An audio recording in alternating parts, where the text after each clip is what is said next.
Hello बच्चों।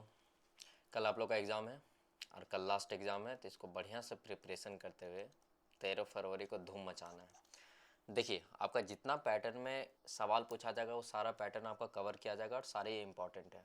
तो please इसको ध्यान से पढ़ें और समझें। इसमें ये नहीं कि औरों के जैसा खाली इंपॉर्टेंट इंपॉर्टेंट करके एमसीक्यू करवाया जाएगा। सब्जेक्टिव में कैसे जवाब देना है, पैराग्राफ कैसे लिखना है, सब रेडी करवा रहे हैं। तो पहला आपका जैसे पेपर स्टार्ट कीजिएगा तो आपको मिलेगा सेक्शन 1, मतलब रीडिंग, जिसमें पैसेज रहेगा और आपको पढ़ के जवाब देना होता है। तो देखिए, ये है पैसेज।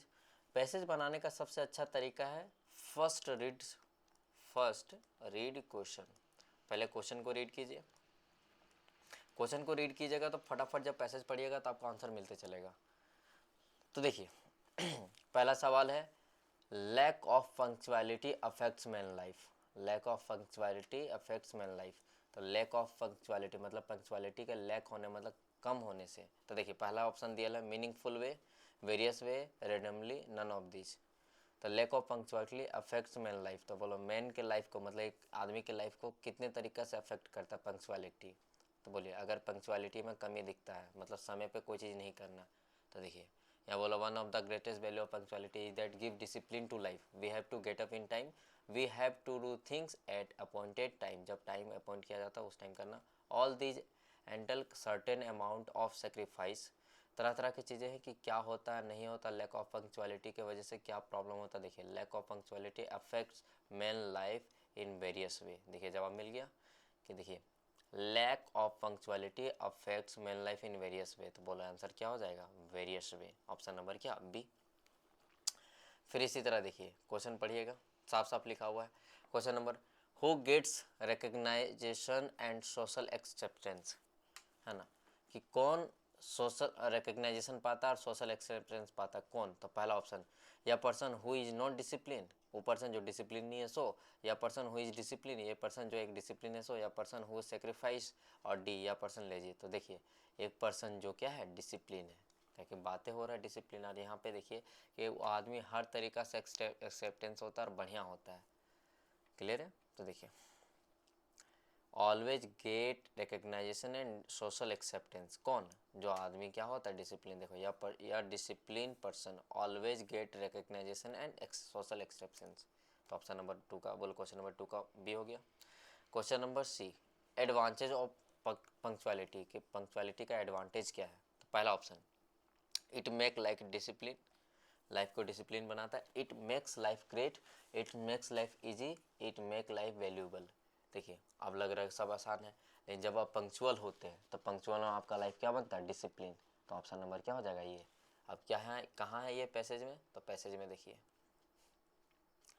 ये आपको लाइफ को क्या बनाता है, सारा कुछ आपको पैसेज में मिलेगा। आप अच्छे से खाली बढ़िया लिखिए। देखिए ये क्या करता है, तो punctuality give discipline to life, life को देखिए। क्लियर है, पंक्चुअलिटी की वजह से क्या होता है। अब क्वेश्चन नंबर देखिए fourth, one word for take it easy attitude is, है ना, कि एक वर्ड है ना जो take it easy attitude is, तो उसका मतलब क्या है। तो बोलिए, एक ऑप्शन पहला है सेफ, दूसरा लेज, काफ, केयरफुल। तो क्या हो जाएगा, लेज। क्या हो जाएगा बेटा, लेज। कि टेक इट इजी एटीट्यूड का मतलब यहाँ क्या आ जाएगा, एक वर्ड, वन वर्ड, है ना, क्या हो जाएगा, लेज। टेक इट एटीट्यूड का अर्थ होता है चीज़ों को हल्के में लेना, है ना, या आलस्य करना। टेक इट इजी एटीट्यूड, हर चीज़ को आलस में लेना है, आसान है ऐसे करके, तो उसी को बोलते हैं। तो इसका क्या हो जाएगा, वन वर्ड क्या हो जाएगा। उसके पहले इतना लंबा जो लिखने से अच्छा है कि चीज़ों को हल्के में लेना का आलस्य करना, इसका क्या लिखेंगे, लेज। लेज मतलब लेजीनेस, इसके लिए सबसे उपयुक्त शब्द है लेज। क्या है बेटा, लेज। देखिए यहाँ पे जगह जगह पर आपको लेज देखने, यही सेंटेंस देखिए, क्या, laziness, remove our take it easy. देखिए, laziness and remove our take it easy attitude, है ना। क्लियर है, तो यहीं से पता चल गया लेज। तो ऑप्शन यहाँ पे दिया हुआ था तो कोई और नहीं मिल रहा था, लेजीनेस ही मिलना चाहिए था, तो लेज से लेजीनेस। क्लियर है। अब अगला आता है, punctuality consider as a symbol of, है ना, पंक्चुअलिटी कंसीडर किया जाता है एक सिंबल, तो world leader, great sant, lazy people, none of these. तो ग्रेट संत, वर्ल्ड लीडर, कौन सा लीडर, वर्ल्ड लीडर।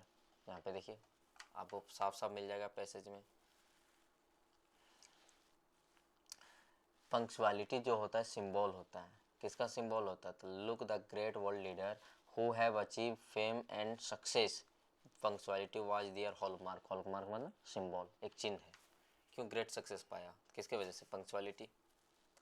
क्लियर है, तो ऑप्शन नंबर क्या हो जाएगा बेटा, ये।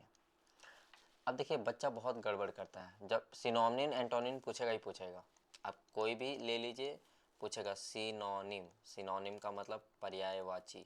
अब पर्यायवाची आप जानते हो क्या होता है या नहीं होता है, पर्यायवाची, पर्यायवाची मतलब वैसा शब्द जो एक ही जैसा अर्थ निकले।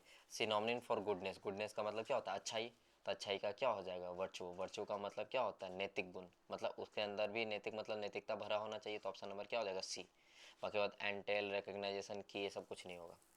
एंटोनिम, अब एंटोनिम का मतलब बच्चा नहीं समझ आता, एंटोनिम, एंड मतलब उसका उल्टा, विपरीत, अपोजिट वर्ड समझते हैं, तो वही विपरीत, विपरीत मतलब अपोजिट वर्ड, ठीक है। तो जब भी पूछेगा एंटोनिम इसका क्या है, तो एंटोनिम सक्सेस का उल्टा हो जाएगा फेलियर। कहीं फेलियर दिख रहा है, देखिए हाँ दिख रहा, ठीक है। सक्सेस का अर्थ होता है सफलता, इसका विलोम क्या हो जाता है, फेलियर। अब अगला सवाल, एकदम आपको इससे 8 नंबर लेके रहना है, क्या कि आपको 8 मार्क्स पूछेगा ही पूछेगा।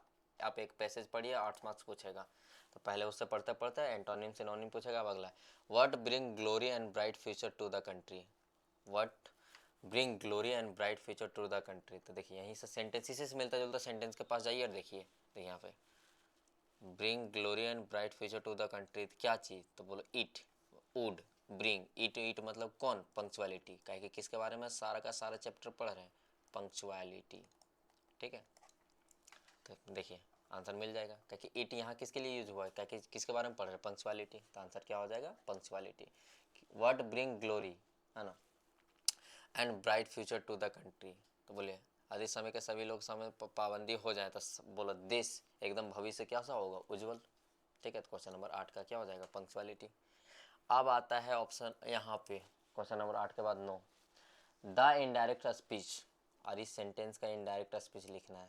अब देखिए बनाने का तरीका आप पढ़े हो, टेंस भी पढ़े हो और डायरेक्ट इनडायरेक्ट पढ़े हो, कि ही सेड टू मी, देखिए he said to me I am writing a letter, तो देखिए कैसे कैसे चेंज हो जाएगा, डायरेक्ट का इनडायरेक्ट स्पीच में बदलना है, तो ही का क्या होगा, ही, ठीक है। सेड का क्या है कि यहाँ ऑब्जेक्ट लगा है, सेड का क्या हो जाएगा, टोल्ड, सेड रहेगा टोल्ड, है ना, आ मी का मी, ही टोल्ड मी, क्लियर है, ही टोल्ड मी, क्या बोला, ही टोल्ड मी। उसके बाद आई, आई किसके अकॉर्डिंग चेंज हो जाएगा, सब्जेक्ट के अकॉर्डिंग, क्या फर्स्ट पर्सन है, फर्स्ट पर्सन, तब बोला सब्जेक्ट क्या है, ही, तो ही का क्या हो जाएगा, ही टोल्ड मी। उसके बाद हम लगाएंगे हैं दैट, ताकि इन्वर्टेड कॉमा हटाते हैं तो क्या लगाते हैं, दैट, इन्वर्टेड कॉमा हटाने के बाद क्या लगाएंगे, दैट, और यहाँ देखिए आई किसका अनुसार, सब्जेक्ट के अनुसार, तो बोलो सब्जेक्ट आई, आई का क्या हो जाएगा, ही, ठीक है। और यहाँ पास्ट टेंस सेड है, तो आई का क्या हो जाएगा, वॉज, क्या कि ये मेरा सिंपल प्रजेंट बोलो प्रजेंट कंटिन्यूअस है, तो सही सिंपल बोलो पास्ट कंटिन्यूअस में बदल जाएगा, ही वॉज राइटिंग का क्या रहेगा, राइटिंग, कुछ नहीं चेंज होगा, he was writing a letter, ठीक है। तो यहाँ से ऑप्शन के हिसाब से देखिए यही मिल गया, कहाँ पे मिल गया, देखिए he told me I am writing, नहीं ये नहीं होगा, he told me that he was writing, he was writing a letter, option number क्या बेटा, बी, क्लियर है, कोई दिक्कत है। अब अगला है the teacher said the sun rises in the east, तो देखिए सभी को पता है कि सन किधर की ओर उगता है, ईस्ट की ओर, और ये एक ऐसा ट्रूथ है यूनिवर्सल, यूनिवर्सल ट्रूथ मतलब ये सभी कोई जानता है, ये चेंज नहीं हो सकता, हम भी जानते हैं, आप भी जानते हैं, सभी को जानते हैं कि हमेशा ईस्ट की ओर उगता है। तो देखिए इसमें कोई चेंजेस नहीं करेंगे, ना टेंस का ना सेंटेंस का, बस इसको देखिए द टीचर सेड, तो सीधा लिखेंगे द टीचर, और इन्वर्टेड कॉमा हटेगा तो क्या हो जाएगा, डैट, तो देखिए सेंटेंस क्या बनेगा, द टीचर, ठीक है, इन्वर्टेड कॉमा हटेगा, देखिए inverted comma, the teacher said का सेड रहेगा, ठीक है, इन्वर्टेड कॉमा हटेगा तो क्या हो जाएगा, दैट, और जैसा का तैसा उतार देना सेंटेंस, जब भी यूनिवर्सल वाला आया तो यूनिवर्सल मतलब समझते हो, वैसा चीज जो हमेशा सत्य होता है हर आदमी के लिए, देखिए आंसर हो गया। तो बोलिए द टीचर आस्क्ड नहीं होगा, द टीचर टोल्ड नहीं होगा, the teacher said the sun rises in the east, option number क्या, सी। अब अगला आता है यूनिवर्सल, देखिए यूनिवर्सल ट्रूथ होता है तो इनडायरेक्ट स्पीच में उसका कोई टेंस में कोई बदलाव नहीं होता है ना। अब देखिए आई फुटबॉल फॉर 5 ईयर, जब भी 4-5 ईयर या समय लगा हो, है ना। और तुमको यहाँ पूछ दे कि यहाँ कौन सा टेंस लगेगा, has been, have been playing, I am playing, was playing, तो याद रखिए समय लगा हुआ और यहाँ फोर या सिंस लगल रहता है तो यहाँ पे आ जाता है हैव बीन, बीन लगेगा, क्या लगेगा, बीन। और आई के साथ हैव आता है, आई के साथ हमेशा हैज तो आएगा नहीं। यहाँ भी देखिए एक एम का संभावना, वॉच का संभावना, तो यहाँ पे देखिए 4-5 ईयर समय बता रहा था, ये भी नहीं आएगा, ये भी नहीं आएगा, तो बच गया कौन, हैव। क्लियर है। I have been playing football 5 years, मैं 5 सालों से फुटबॉल खेल रहा हूँ। क्लियर है। 4-5 ईयर्स समय की अवधि को दर्शाता है, तो क्या कौन सा tense, present perfect continuous tense. Clear. अब अगला क्वेश्चन नंबर 12, गॉड फुलफिल और विशेष, गॉड तुम्हारी विशेष फुलफिल करे, तो सिंपल है। यहाँ जब भी मॉडल्स वाला बात आएगा, जब किसी को आशीर्वाद देते हैं तो मस्त तो नहीं बोलेंगे कि पूरा करवे करेगा, कैन भी नहीं बोल सकते, माइट भी नहीं बोल सकते, जब संभावना वाला होता है क्या बोलते हैं, मे, है ना। तो जब भी इच्छा दिखाते या प्रार्थना करते थे बोलते मे गॉड ब्लेस यू, है ना, भगवान ऐसे। तो मे जब भी लगाते हैं तो मे ज़्यादातर आपको क्या देने के लिए, इच्छा या प्रार्थना व्यक्त करने के लिए, मे क्या हो जाएगा, कौन सा मॉडल्स आएगा, मे गॉड फुलफिल योर विशेष, भगवान तुम्हारी विशेष को पूरा करे। ठीक है, ये मॉडल है। अब अगला आता है you lend me your book, you lend me, तो जब भी किसी से अनुरोध करके मांगते हैं कि भैया हमको बुक चाहिए, है ना, किसी से, तो मैं तो नहीं हो सकता, माइट नहीं हो सकता, कैन जब बोलेंगे तो लगेगा धमकी दे रहा है, क्या हो जाएगा, कुड, क्योंकि कुड ज़्यादा प्रभावशाली होता है, तो यहाँ पे क्या भराएगा बेटा, कुड, आंसर क्या हो जाएगा, कुड। ठीक है। अब अगला आता है मनीष इज अ ड्राइविंग या कार, तो देखिए यहाँ सेंटेंस है, इस सब्जेक्ट इज, यहाँ भी फोर और अदर वर्ड, तो जब भी इस तरह लगा रहता है तो बोले क्या बन जाएगा मेरा, प्रेजेंट कंटिन्यूअस टेंस, तो बोलो प्रेजेंट, प्रेजेंट में है और कंटिन्यूअस है, ताकि यहाँ दिखा रहा है ड्राइविंग। क्लियर है। इज के साथ जब भी लगा रहता है, इज एम आर के साथ आई एन जी लगा रहता है सब्जेक्ट में, तो सीधा प्रेजेंट कंटिन्यूअस टेंस। ठीक है। अब अगला देखिए he the place of few month back, है ना, तो ही, अब इससे ही क्या हो जाएगा, ही विजिट, विजिट्स, विजिटेड, विजिटिंग, तो फ्यू मंथ बैक मतलब पास्ट का बोले कि प्रेजेंट का, पास्ट का, तो यहाँ विजिट्स और विजिट तो होगा नहीं, क्योंकि विजिट मेरा लगेगा प्लूरल के लिए और ये लगेगा सिंगुलर, तो यहाँ ही के हिसाब से विजिट्स होना चाहिए, विजिट्स नहीं होगा, क्यों विजिट्स नहीं होगा, क्योंकि ये पास्ट का बात बता रहा है, पास्ट के लिए तो क्या लगेगा, V2, है ना, V2 में क्या आता है, विजिटेड, ऑप्शन नंबर सी। अगला आता है, तो यह मंथ बीते हुए समय की बात कर रहा है, इसीलिए यहाँ सिंपल पास्ट टेंस लगेगा, सिंपल पास्ट टेंस में विजिट का क्या होता है, विजिटेड। अब नेगेटिव सेंटेंस में बदलना है, नेगेटिव, नेगेटिव मतलब नकारात्मक, नकारात्मक मतलब इसका मीनिंग चेंज नहीं होना चाहिए, लेकिन इसका सेंटेंस नेगेटिव होना चाहिए, तो बोले ही इज़ पुअर, तो सीधा लिख देंगे। इसका उल्टा लिख सकते हैं, ही इज़ नॉट पुअर, नहीं, अगर ही इज़ नॉट पुअर इसका मतलब वो हो जाएगा अमीर है, तो इसका मतलब हमको बताना है कि ये गरीब ही है, लेकिन उल्टा टाइप, अलग टाइप से बताना था, ही इज़ पुअर, तो लिख देंगे he is not rich, he is not rich मतलब यह अमीर नहीं है, he is not rich. Clear. तो इसका उल्टा हो गया, मीनिंग भी चेंज नहीं हुआ। तो नकारात्मक वाक्य बनाते समय, नेगेटिव वाक्य बनाते समय ये समझना है कि वह गरीब है, उसका अर्थ क्या है, वह अमीर नहीं है, मतलब गरीब है।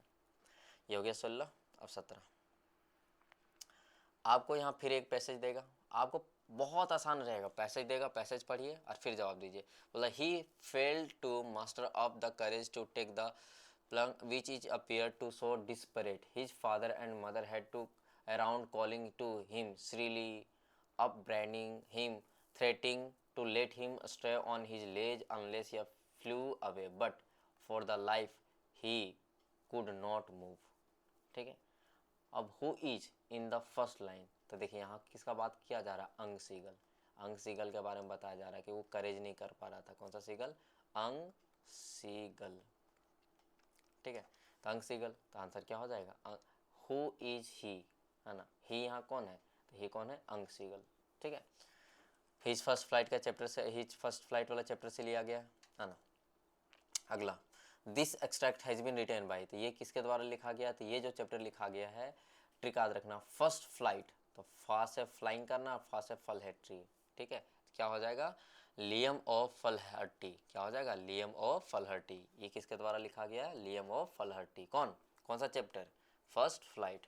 अब अगला आता है, how does the word threatening means, है ना, how what does the word what does the word threatening means here? Threatening का मतलब यहाँ पे क्या है? थ्रेटनिंग का मतलब क्या होता है यहाँ पे? थ्रेटनिंग का अर्थ होता है डराना या क्या, धमकाना। जैसे बोलते हैं थ्रेटिंग दे रहे हो, धमकी दे रहे हो, तो थ्रेटनिंग का मतलब होता है डराना या धमकाना। इसीलिए थ्रेटनिंग का उल्टा क्या हो जाएगा? फ्राइटनिंग। मतलब इसका समानार्थी शब्द है, एकदम एक ही जैसा, ठीक है। तो फ्राइटनिंग, क्लियर है?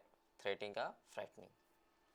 अब अगला section D, general literature question जो आप बुक से पढ़े हो। अब बुक से आएगा, देखते जा रहे कितना सिंपल सिंपल सवाल है, ऐसे ही आपको बनाना है। ये नहीं कि हम अपने से बना दें, ये आपको वैसा सवाल दिया गया जो हर साल रिपीटेड होता है, ऐसे ही आता है।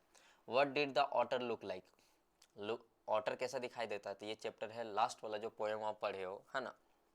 तो कैसा है ऑटर? क्या है? अ स्मॉल ड्रैगन, ठीक है। A small cat, a small dog, a small goat, क्या है? A small dragon. Mijbil the otter एक चैप्टर पढ़े हो, मेजबिल द ऑटर। तो लुक लाइक किसके जैसा दिखाई देता है? मेजबिल द ऑटर के अनुसार जो उदबिलाव, उदबिलाव मतलब ऑटर देखने में एक छोटा ड्रैगन जैसा प्रतीत होता है। तो बोले आप चैप्टर पढ़े हम मेजबिल द ऑटर, उसमें जो ऑटर किसके जैसा दिखाई देता है? Small dragon. अब अगला सवाल पूछा है, what is a country greatest wealth? Country का सबसे ग्रेटेस्ट वेल्थ क्या है? तो इट्स मिनरल्स, नहीं। खाली मिनरल्स अगर रहता तो साउथ अफ्रीका भी सबसे महान होता और सबसे ग्रेटेस्ट होता। सबसे बोलो सबसे बड़ा वेल्थ क्या है कंट्री का? पीपल्स, इट्स पीपल्स, इस देश के लोग। टेक्नोलॉजी उतना नहीं है, सबसे ज़्यादा क्या? पीपल्स। पीपल्स अच्छे रहेंगे, देश ऑटोमेटिक ग्रेटेस्ट बनेगा, ठीक है। और किसके अकॉर्डिंग? तो ये हम चैप्टर पढ़े थे नेल्सन मंडेला। तो नेल्सन मंडेला ने अपने बाद बोला था कि नेल्सन मंडेला ने अपना स्पीच में बोला था कि पीपल बोलो देश का सबसे बड़ा ग्रेटेस्ट वेल्थ क्या होता है? उसका लोग, ठीक है। अब अगला, what was Gautam Buddha early name? Gautam Buddha का अर्ली नेम क्या था? तो गौतम बुद्धा का अर्ली नेम क्या था? सिद्धार्थ। क्या था? सिद्धार्थ अर्ली नेम, है ना। गौतम बुद्धा का बचपन का नाम अर्ली नेम क्या था? सिद्धार्थ। फिर बोला the baker from Goa was called? जो बेकर रहते थे गोवा के, उसे क्या कहकर पुकारा जाता था? तो सबको पता, pader, डेपर, raider, none of this, क्या हो जाएगा? पैडर। क्या होता? पैडर। क्लियर है? जो वहाँ के गोवन लाइफ में जो बेकर है उन्हें क्या बोला जाता? पैडर। अब अगला सवाल, what are the two negative creature? है ना। The Robert Frost, negative creature मतलब ऐसा क्रिएचर जो हमारे लिए नकारात्मक संकेत दिखाते हैं।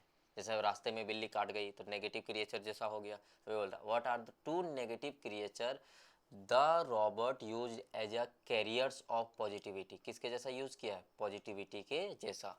तो देखिए यहाँ पे दो चीज़ क्या यूज़ किया था, तो आप चैप्टर पढ़े रॉबर्ट फ्रॉस्ट का लिखा हुआ दो चीज़, डस्ट ऑफ स्नो एंड, पहला था डस्ट ऑफ स्नो और दूसरा था आपके पास उसी में एक यूज़ किया था। तो डस्ट ऑफ स्नो में दो चीज़ यूज़ किया था, एक हेमलॉक ट्री और एक क्या?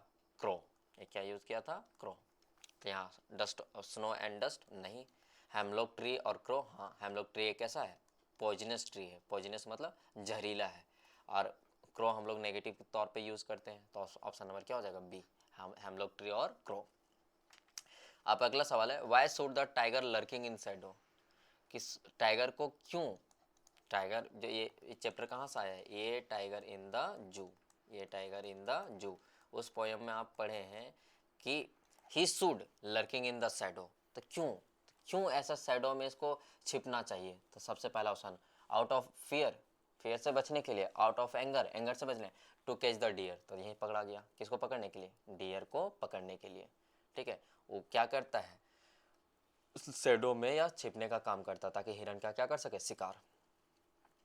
अब आता हॉरेस एलर्जिक टू, है ना। व्हाट वाज हॉरेस एलर्जिक, है ना। तो हॉरेस एलर्जिक क्या थी, है ना। तो बोले पहला डस्ट, दूसरा smell of flower. Allergic, allergic का मतलब होता है हॉरेस डेनबी को फूलों की गंध से एलर्जिक, एलर्जिक का मतलब होता है एलर्जी होना, खराब लगना, जैसे आपके शरीर में कुछ एलर्जी हो जाए। तो किसी से एलर्जिक था हॉरेस का? तो डस्ट से, स्मेल ऑफ फ्लावर से, पॉलन से, मिल्क से। तो क्या हो जाएगा? Smell of flower. क्लियर है? Smell of flowers, Horace. अब अगला, what did the doctor in the story या triumph of surgery? Triumph of surgery एक चैप्टर पढ़े हैं, है ना। उसमें डॉक्टर ने क्या किया था और क्या एडवाइस दिया?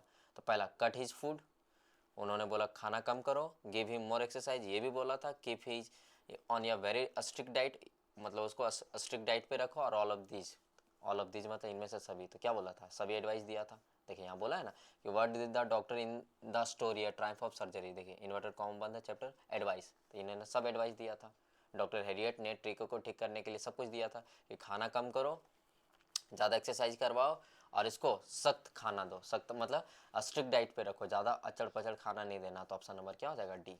अब अगला था, who is Fowler in the story of midnight visitor. Midnight visitor में फॉलर कौन था? सबको पता है फॉलर कौन था? राइटर। कौन था? राइटर। तो सीक्रेट एजेंट? नहीं, सीक्रेट एजेंट नहीं था। स्पाई? नहीं। Personal investigator? नहीं। क्या था? राइटर। ठीक है, क्या था? राइटर। अगला था, what type of man was Griffin. Griffin किस टाइप का मैन था? तो एक लॉलेस पर्सन। लॉलेस पर्सन मतलब वैसा पर्सन जो कानून को तोड़ता था, कानून नहीं मानता था, ये भी था। ब्रिलियंट साइंटिस्ट, बहुत ब्रिलियंट साइंटिस्ट था, है ना। एक बहुत तेज तरार का आदमी था, बहुत अच्छा वैज्ञानिक था। इंजीनियर नहीं, इंजीनियर नहीं था। तो ये भी था, ये भी था। आप एक साथ दो को तो मार नहीं सकते हैं, तो देखिए कहीं और दिया D. Option both A and B, both मतलब दोनों। Option number A and B, तो ऑप्शन नंबर क्या हो जाएगा? डी। क्या हो जाएगा? डी। क्लियर। ग्रिफिन जो एक साइंटिस्ट था, जिन्होंने उन्होंने एक ऐसी दवा बनाई थी जो अपने आप को उन्होंने गायब कर लिया था। तो वही जिरिफिन किस टाइप का साइंटिस्ट था? तो लॉलेस पर्सन था। लॉलेस मतलब वो कानून वानून कुछ नहीं मानता था, है ना। और ब्रिलियंट साइंटिस्ट था, तो दोनों ऑप्शन हो जाएगा। अब बोलते ग्रिफिन एक प्रति यहाँ पे बोला, what did Ramlal demand as dowry. जब आप भोली वाला चैप्टर पढ़े हो तो रामलाल ने डाउरी में, डाउरी मतलब मेन दहेज में क्या चीज़ का डिमांड किया? क्या चीज़ का डिमांड किया? पहला ऑप्शन मनी, दूसरा refrigerator, television, all of the above. तो ना ही रेफ्रिजरेटर मांगा, ना ही टेलीविज़न मांगा, क्या मांगा था? पैसा।